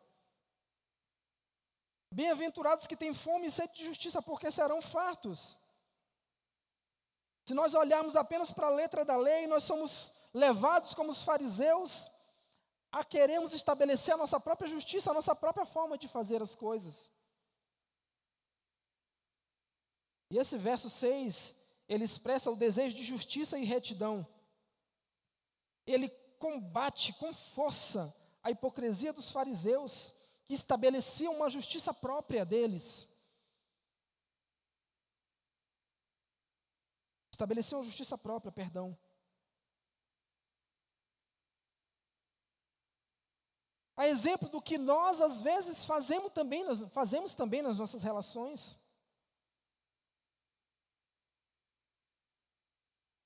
Nós queremos estabelecer a nossa forma de ser, de fazer, a nossa justiça, o nosso comportamento, as nossas regras, aquilo que nós achamos correto. Nós temos justiça para as questões econômicas, nós temos justiça para as questões políticas, para a moral da sociedade. Mas a grande pergunta que fica é: a justiça que nós temos, ela passaria no crivo das intenções do coração? Naquilo que é sondado pelo Senhor Jesus? Quando nós paramos para conversar sobre política, todo mundo tem uma orientação, todo mundo tem a pessoa preferida. Para falar sobre economia, todos nós temos o que deveria ser feito ou deixado de fazer. Para falar sobre conduta, sobre moral, todos nós temos aquilo que nós achamos um padrão de conduta, o que deve ser falado, dito ou feito, como se deve agir. Nós somos cheios dessa autojustiça, da nossa forma de fazer as coisas. Mas o que nós aprendemos aqui é que essa justiça aqui não é justiça humana, não é justiça baseada na razão somente, mas é a justiça que é estabelecida por Deus. É a justiça, Alex, que mesmo quando você sofre prejuízo lá fora, o Senhor Jesus te diz: Alex, dê outra face. É a mesma justiça que quando nós vemos um governo prosperando, de qualquer forma nós queremos estabelecer a nossa forma de fazer, mas nós olhamos para as Escrituras e a Bíblia nos diz que nós devemos orar pelos nossos governantes. Vocês percebem como o nosso padrão de justiça é diferente do mundo? Ou melhor, o padrão de justiça divina é diferente do padrão de justiça do mundo? Ele confronta, ele choca a ordem social das coisas. É como se Jesus dissesse: ei, fica na tua, que no tempo certo eu vou estabelecer a minha justiça. Eu sei o que eu vou fazer. Confia.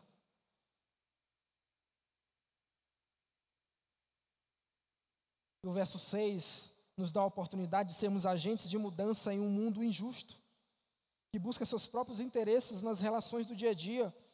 Muitas pessoas angariam amizades por interesse, conduzem os seus negócios por interesse, têm uma relação de casamento por interesse, estabelece sobre a vida dos seus filhos seus próprios interesses.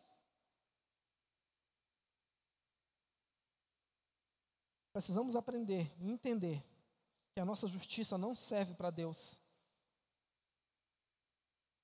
A graça salvadora nos ensina isso.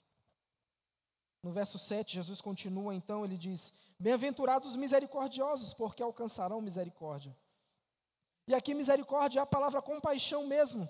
É você se colocar no lugar da outra pessoa, é ter empatia pelo pecado ou pelo erro do irmão. Nós entendemos que fomos alcançados por misericórdia e também devemos agir com misericórdia. E quase todo dia e toda hora nós nos esquecemos disso. Se você não se esquece, eu me esqueço. E eu acabo agindo com a minha justiça diante do pecado ou do erro do irmão. A atitude de Jesus é diferente. Lembra da passagem quando Jesus se depara com a mulher pega em flagrante adultério? O comportamento de Jesus, como foi? Mulher, onde estão os teus acusadores? Ninguém mais te acusa, e eu também não te acuso. Vai e não peques mais. Zaqueu, o publicano, alguém que era socialmente aceito, um cobrador de impostos, alguém bem visto na sociedade, mas alguém que defraudava, enganava. Qualquer semelhança é mera coincidência. Mas quem foi ao encontro de Zaqueu? Foi Jesus. Quem estabeleceu a justiça dele? Foi Jesus. Quem transformou a vida de Zaqueu? Foi aquilo que os hebreus ou o povo de Deus achava de correto? Ou a injustiça que eles achavam que sofriam? Não. Quem promoveu mudança na vida de Zaqueu foi a graça de Deus. E é só a graça de Deus que pode promover mudança neste mundo, irmãos. A misericórdia transforma vidas. Só a graça de Deus pode produzir arrependimento. A nossa justiça, ela não pode produzir arrependimento, por mais boa intenção que nós tenhamos. E aí chega no verso 8, Jesus diz: bem-aventurados os puros de coração, porque verão a Deus. E aqui nós nos deparamos com a pureza de intenção nas ações. O puro de coração, como já falei, é um pecador arrependido. É alguém que busca ser diferente nesse mundo corrompido, com valores invertidos. E ter um coração puro, irmãos, na prática, é viver onde todos vivem, de modos diferentes. Você não vai deixar de ir ao seu trabalho para ter um coração puro. Você não vai deixar de frequentar a faculdade para ter um coração puro. Você não vai deixar os seus negócios para ter um coração puro. Você precisa ser diferente aonde você está. Porque o reino de Deus está em você. E ele continua: bem-aventurados pacificadores, porque serão chamados filhos de Deus.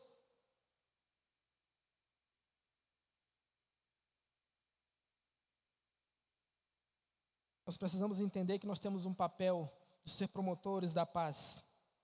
E ser promotor da paz é tratar os maus e os bons, guarde isso.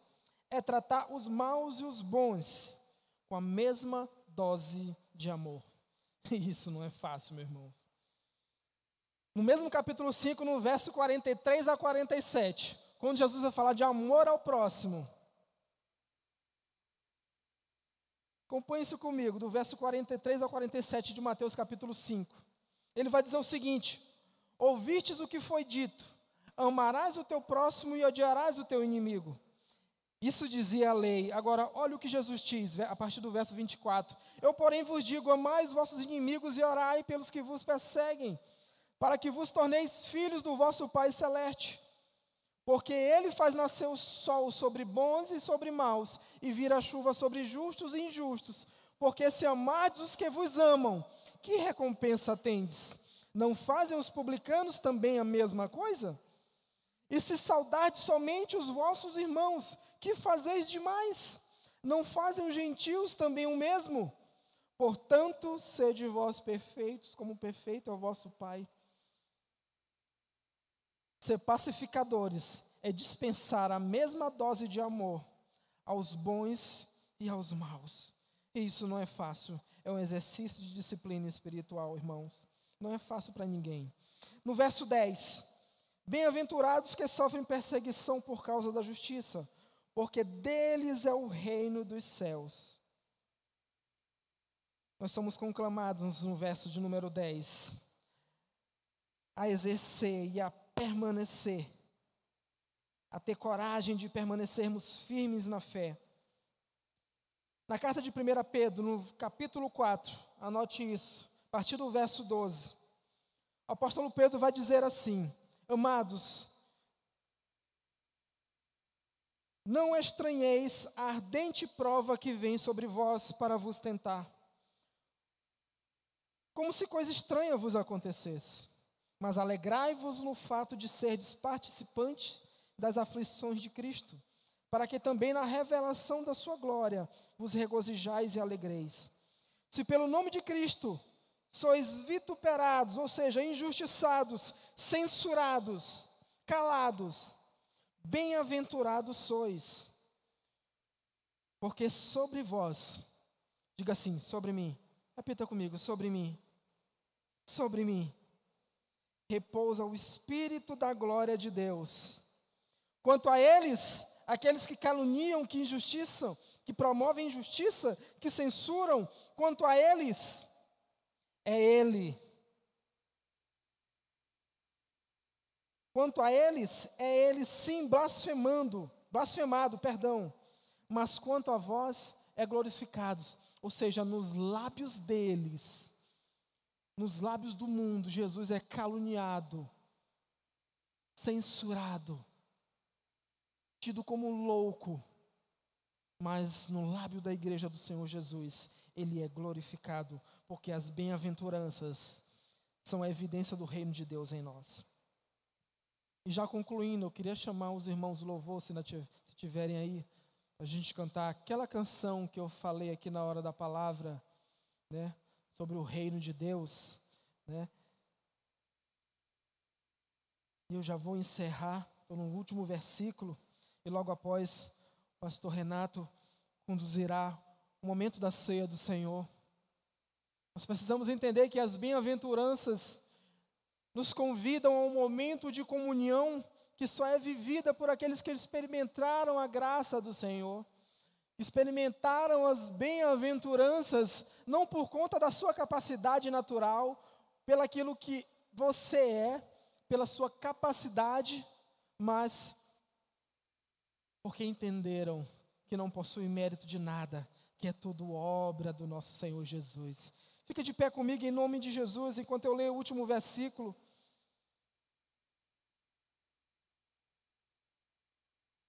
No verso 11 nós temos: bem-aventurados sois vós quando vos injuriardes e perseguirem, e mentindo disserem todo o mal contra vós por minha causa. Exultai e alegrai-vos, porque grande é o vosso galardão nos céus, porque assim perseguiram os profetas que vieram antes de vós. O verso 11, apesar de começar com a expressão bem-aventurança, ela não acrescenta algo, ela é um apanhado, é um resumo daquilo que Jesus vem tratando nos versos anteriores. E ele trata nesse momento de reforçar, e o reforço nas Escrituras significa fortalecimento da fé. Nos versos 11 e 12,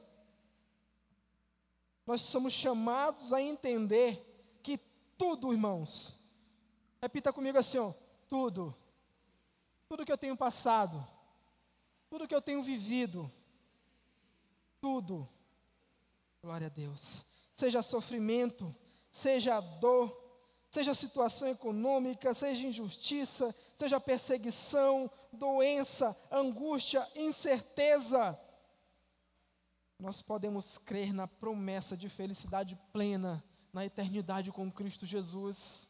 Nós precisamos entender que o reino de Deus está em nós. E a nossa vida, ela não é conduzida pelas situações do dia a dia, mas pela bem-aventurança, que significa a graça de Deus derramada sobre nossas vidas. Uma felicidade que está além de um simples sorriso, mas que pode estar escondida debaixo de um choro. Isso significa bem-aventurança, isso significa a graça de Deus. É você se alegrar com Deus no momento bom, e é você se satisfazer e se contentar com Deus no momento do sofrimento e da tristeza. Isso é ser bem-aventurado, isso é ter o reino de Deus implantado em nós. As bem-aventuranças são evidências do reino de Deus em mim. Guarde isso. As bem-aventuranças são a evidência do reino de Deus na igreja. E nós saímos nessa noite daqui com um desafio de viver as bem-aventuranças no nosso dia a dia, refletindo o amor e a graça de Deus por onde nós passamos. Fecha teus olhos nesse momento em nome de Jesus. Vamos cantar essa canção e vamos orar ao nosso Deus. Enquanto você ora a Ele, você apresenta o seu coração, porque você entendeu com as bem-aventuranças que nós não temos mérito algum. De acordo com Isaías, foi Ele que pagou o preço, Ele que cumpriu toda a lei e os profetas, Ele pagou na carne com preço de sangue, para que nós estivéssemos aqui nessa noite. Foi através da sua obra redentora e perfeita que Ele foi capaz de nos ajuntar como a galinha recolhe os seus pintos debaixo de suas asas, e nos fez assentar nele, à direita de Deus Pai Todo-Poderoso. Por isso, Senhor Deus, quando Ele olha para as nossas vidas, quando Ele olha para a sua igreja, Ele não vê um povo corrupto, Ele não vê um povo depravado, perdido pelo pecado, mas Ele vê um pecador arrependido. Ele enxerga o sangue do Cordeiro derramado sobre nossas vidas, o que nos qualifica hoje a fazermos parte da mesa do Senhor.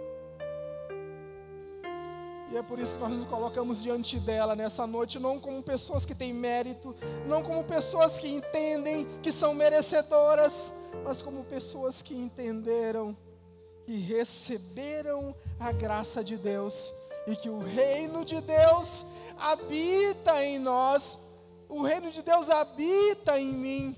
Senhor, por isso nós te glorificamos nessa noite, pela tua obra perfeita, redentora, pela tua aliança não baseada no legalismo da lei, que nos condenava à morte, mas ancorada na graça de Deus, que nos capacita, que nos qualifica, que nos purifica e nos apresenta diante do Senhor, alvos como a neve. Deus, em nome de Jesus, que o reino de Deus seja uma evidência em nossas vidas por causa daquilo que nós fazemos no nosso dia a dia, Pai. Vamos adorar o Senhor por meio dessa canção, em nome de Jesus. Preparando um caminho, Quer ficar aqui mais? endireitando as veredas, cada vez mais diminuindo. Porque importa que ele cresça, e nele o meu prazer está. Eu não sou digno de desatar as suas sandálias,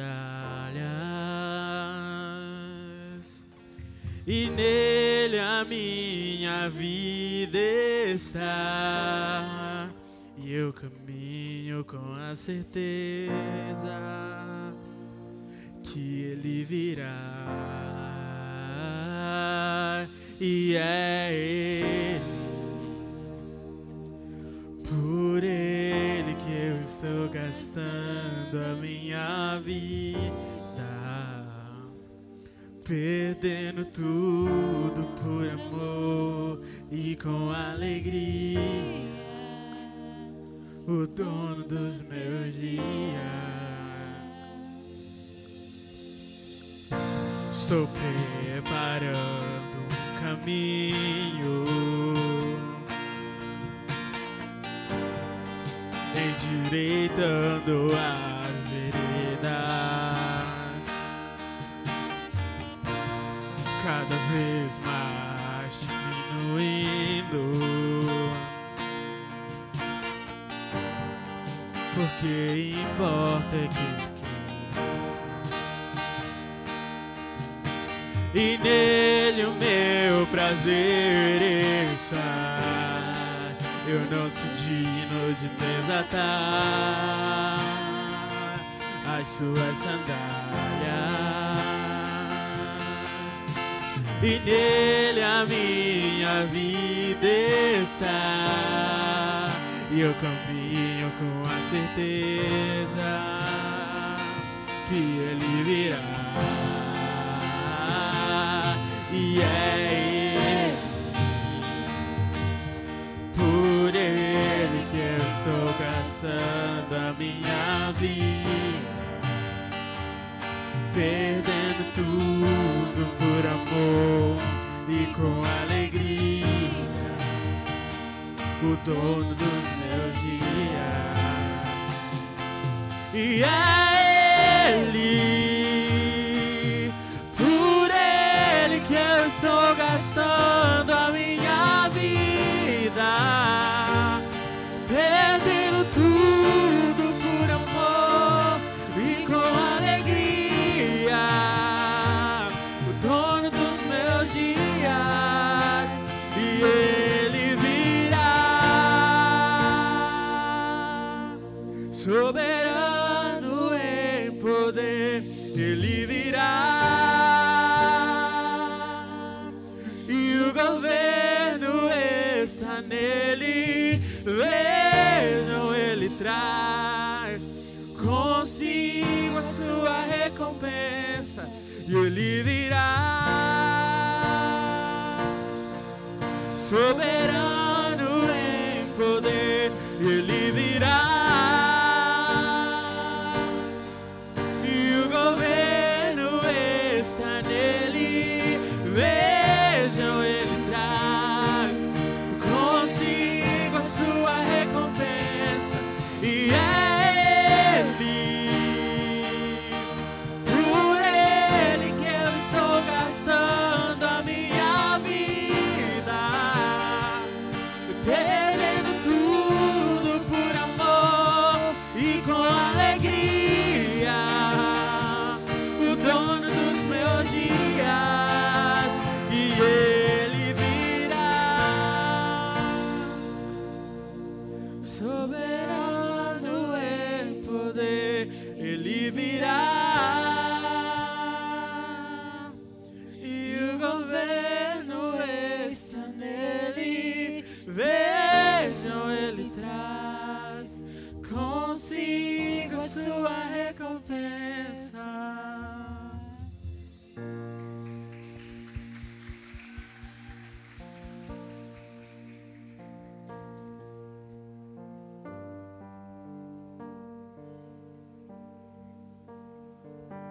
Oi.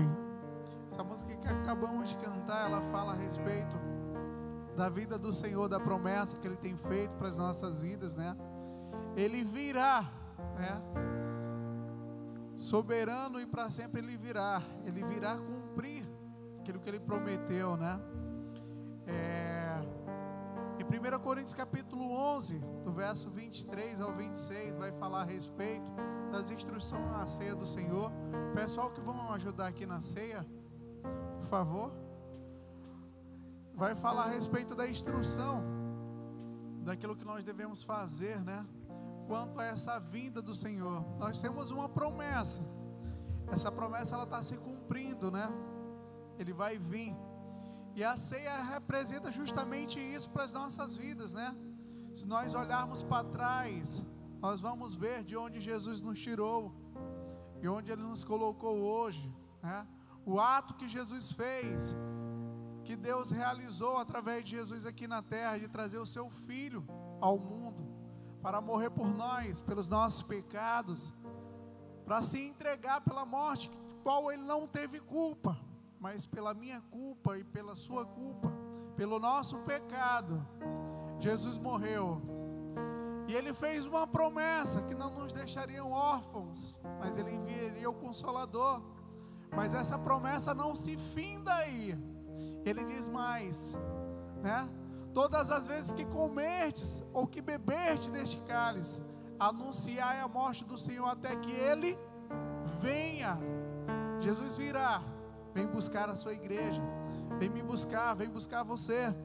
E cabe a nós nos encontrarmos com o coração disposto a adorar o Senhor. Eu queria te convidar, você que já tomou a sua decisão com Cristo, a vir ceiar essa noite, a vir pegar o cálice, onde tem o pão, onde tem o suco, que representa o pão, representa o corpo de Cristo, e o suco representa o seu sangue, que um dia foi pago pela sua vida e pela minha vida.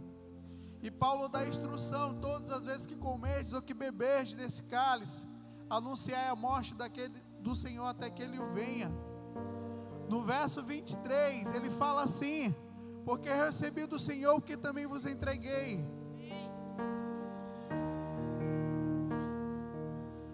Que o Senhor Jesus, na noite em que foi traído, tomou o pão e, tendo dado graças, o partiu e disse: esse é meu corpo que é dado por vós, fazei isso em memória de mim. Porque semelhante modo, depois de haver ceado, tomou também o cálice, dizendo: esse é o cálice da nova aliança no meu sangue, fazei isto todas as vezes que eu bebeste em memória de mim. Porque todas as vezes que comeste este pão e bebeste o cálice, anunciai a morte do Senhor até que Ele venha. Por isso aquele que come o pão ou bebe o cálice do Senhor indignamente, será réu do corpo do sangue de Cristo. Marcelo falou aqui, irmãos, falou a respeito do fruto do Espírito aqui, na verdade falou sobre as bem-aventuranças, bem feliz, mais do que uma alegria, de um sorriso, mais da nossa alma. A gente sabe que o mal do século hoje é a depressão, né? Onde você anda, tem alguém depressivo, tem alguém sem alegria, sem ter paz, sem ter sossego. E eu digo para vocês, irmãos, são processos das nossas vidas que nós passamos. E essa dependência vai muito do fruto do Espírito que nós temos. Eu estava lendo a respeito das bem-aventuranças. Na verdade, nada mais é do que todas aquelas bem-aventuranças são frutos do Espírito, do caráter de Cristo que tem que haver nas nossas vidas, que por vezes eles são disturbados pela forma que nós queremos andar e que nós queremos viver aqui na terra, pelos nossos desejos, pelas nossas vontades. E é onde nós chegamos hoje, né? Nós cantamos essa música aqui, né? Nós queremos viver a nossa vida imensamente, entregar imensamente a nossa vida, né? Isso traz uma emoção ao nosso coração, mas na hora de nós nos desprendermos realmente e dizer: Senhor, não mais eu vivo, mas Tu vive em mim, há uma diferença muito grande, irmãos. Por isso, quando nós olhamos para trás, o Senhor fez uma promessa e Ele cumpriu, morrendo pelos nossos pecados. Quando nós olhamos para frente, a ceia aponta para a segunda vinda de Cristo. Quando nós olhamos para dentro, Paulo exorta: examine-se, pois, o homem a si mesmo. E ele diz assim: não coma, não, pelo contrário, ele diz: examine-se, pois, o homem a si mesmo e coma, para que possa haver reconciliação com o Senhor dos seus atos, dos seus pecados, da sua caminhada com Cristo. E é por isso que quando nós cantamos, Ele virá, e Ele vem mesmo cumprir a sua promessa. Não é uma promessa política, irmãos, onde por vezes não são cumpridas, mas uma promessa de salvação do nosso Criador, do nosso Redentor. E se Ele cumpre, se Ele promete, Ele cumpre a promessa. Então vamos cantar essa canção novamente. E quando nós cantarmos, assim, depois que cantarmos, nós podemos cear ao Senhor, apresentando o nosso coração, a nossa vida, e se realmente vai ser só uma música, uma emoção para as nossas vidas, mas uma entrega verdadeiramente. Do início do culto ao final, o Senhor está falando: alegrei-vos, alegria do Senhor. Todo ser que respira, louve ao Senhor. Ele está falando sobre louvor, sobre a alegria do teu coração, sobre o desprendimento da tua vida, sobre os mandamentos do Senhor, que nada mais é do que bem-aventurado, é ser bem feliz. Se você não tem a alegria da salvação, irmãos, vamos pedir ao Senhor essa noite que renove a alegria da salvação para o teu coração. Se você está desanimado, é porque está faltando essa alegria, é porque está faltando o Espírito Santo de Deus na tua vida. Mas Ele virá e tem uma promessa para a tua vida e para a minha vida, que Ele vai vir, e por isso nós devemos nos alegrar no Senhor. Nós devemos nos entregar, não somente por palavra, mas com tudo aquilo que temos e o que somos para o Senhor, e dizermos mais uma vez, olhando para frente: o Senhor virá, pois a promessa dele se cumpre. E como a ceia do Senhor, um símbolo do qual Ele nos promete nos dar, para que nós possamos nos lembrar daquilo que Ele fez e daquilo que Ele está fazendo, que ainda vai se cumprir ainda nas nossas vidas, que é a vinda do Senhor. Vamos louvar de novo. Ele virá com poder. Por Ele que eu estou gastando a minha vida, perdendo tudo por amor e com alegria, o dono dos meus dias, e Ele virá, soberano em poder, Ele virá, e o governo está nele. Vejam, Ele traz consigo a sua recompensa, Ele virá, soberano em poder, Ele virá, e o governo está nele. Vejam, Ele traz consigo a sua recompensa, e é Ele, por Ele que eu estou gastando a minha vida, perdendo tudo por amor e com alegria, o dono dos meus dias, e Ele virá, soberano em poder, Ele virá, e o governo está nele. Vejam, Ele traz consigo a sua recompensa, e Ele virá. Senhor, obrigado, Pai. Nós te apresentamos, Pai, em nome de Jesus, consagramos a Ti, Senhor, esse suco, esse pão. Te entregamos também as nossas vidas, Pai, para que possa ser feita a Tua vontade, o Teu querer, Senhor. Pai, nós nos reconciliamos a Ti, Senhor, e queremos, assim como essa música, Pai, Te entregar as nossas vidas, os nossos caminhos, Pai, os nossos atos, Pai, Te pedir perdão, Senhor, pelos nossos pecados, pois pecamos, Pai, no falar, pecamos no pensar, pecamos no agir, Senhor. Ó Pai, que os Teus planos, os Teus projetos, os Teus propósitos possam se cumprir sobre as nossas vidas, Pai. Pois Tu diz na Tua palavra, Pai, examine-se, pois, o homem a si mesmo e coma, Senhor, para que nós possamos Te glorificar, Senhor Deus, e não vir julgamento para as nossas vidas, Pai. Por isso, Pai, nós Te entregamos as nossas vidas mais uma vez, Te pedimos perdão, Senhor, pelos nossos pecados, pelas nossas ofensas, Pai, por tudo aquilo que nós fizemos ou fazemos, meu Pai, que não tem Te agradado, Pai. Nós Te pedimos perdão, Senhor, pois é uma noite, Senhor Deus, onde Tu diz na Tua palavra que devemos olhar para trás, Senhor, ó Pai, e vermos, ó Pai, o Teu sacrifício, a Tua morte, a Tua ressurreição, Senhor, e a promessa que Tu virás, Pai, nos buscar, Senhor. Obrigado pela Tua promessa, Senhor Deus, que se cumpre mais uma vez aqui nessa terra, Senhor. Obrigado por mais uma vez, meu Pai, nós podemos ceiar, Senhor. Lembrando, Senhor Deus, do teu sacrifício, Pai, o qual tu passaste naquela cruz, meu Pai, se doando, Senhor Deus, e através do teu sangue, Senhor, trazendo a nova, Senhor Deus, a nova aliança para as nossas vidas, Senhor. Por isso nós te agradecemos, meu Pai, nós te glorificamos, meu Pai, e com alegria, Pai, nós ceiamos essa noite, Pai, comendo esse pão e bebendo esse cálice, Senhor Deus. Obrigado, Pai, em nome de Jesus, amém. Todos possam comer o pão, logo depois também beber do cálice.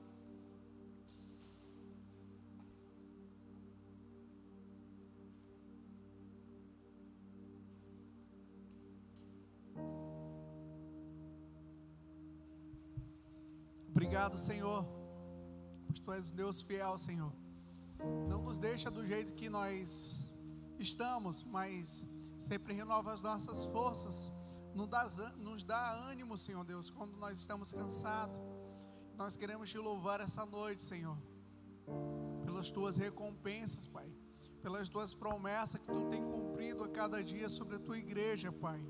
Nós queremos Te dizer, Senhor Deus, queremos Te louvar dia por dia, Senhor Deus, Te glorificar, não somente neste lugar, mas por onde quer que andarmos, meu Pai. O Teu nome possa ser reconhecido, Senhor Deus, através das nossas vidas. Que o Teu sangue, Senhor Deus, possa ser, Senhor Deus, visível através da nossa vida, Senhor. Possamos exalar o Teu verdadeiro perfume e glorificar o Teu nome de quer que nós andemos, Pai. Cumpra a Tua promessa, Senhor. Cumpra os Teus planos, Pai, pois Tu és fiel. Tu és poderoso para fazer infinitamente mais daquilo que podemos pensar ou imaginar, Senhor. Obrigado, Pai, por mais essa noite, Senhor. Obrigado pela essa comunhão, Pai. E obrigado pela alegria da Tua salvação. Tu tem renovado em nossos corações, Pai. Obrigado por tudo, Pai, em nome de Jesus. Soberano e para sempre, Pai, Tu virás, Pai, para cumprir o Teu plano, os Teus propósitos sobre as nossas vidas. Em nome de Jesus, amém.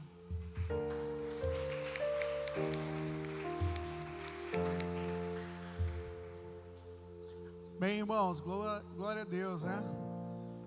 Vamos só impetrar a bênção final para que todos possam ir para casa, glorificar e exaltar o nome do Senhor, né? Que a graça do Senhor Jesus Cristo, as doces consolações do Espírito Santo de Deus estejam hoje e para sempre sobre todas as nossas vidas, em nome de Jesus. Amém. Tenha uma boa semana, uma semana abençoada.